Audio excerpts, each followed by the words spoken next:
Hola a todos, bienvenidos a Tu Comida, Tu Medicina. Hoy les traigo la receta de una deliciosa salsa de cranberries o arándanos rojos. Una receta simple, hecha en casa, con ingredientes reales, jugo de naranja y cranberries frescos, endulzada con miel de abeja pura, llena de especias que desinflaman el cuerpo y que a la par le dan un agradable sabor. Esta salsa de cranberries es una clásica receta en estos feriados por venir. Ciertamente mucha gente opta por consumirlas en latas, sin embargo te aseguro no es tan deliciosa ni saludable como lo que se hace en casa. Y aunque no lo creas, se hace en minutos.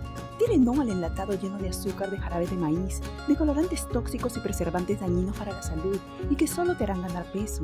¡Anímate! Prepara esta sencilla y nutritiva receta. No te arrepentirás.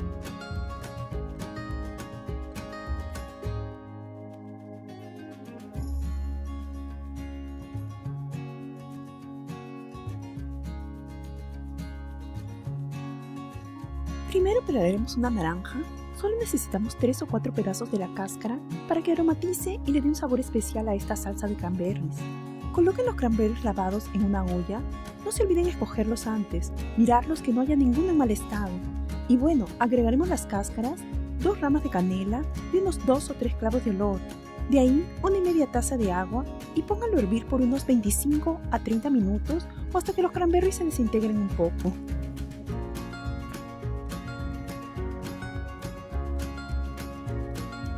Cuando pase este tiempo, retiren las canelas, clavos de olor y las cáscaras de naranjas.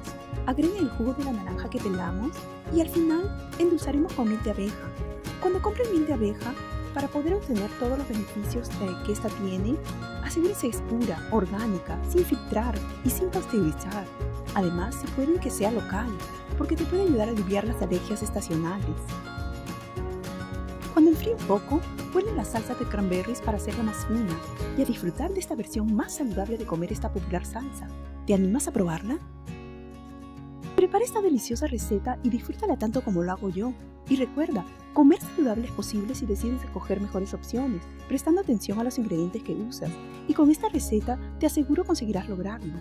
¿Quieres saber más de cómo hacer que tu comida sea tu medicina? Suscríbete. Gracias por vernos, les mando todo mi amor y les deseo siempre mucha salud.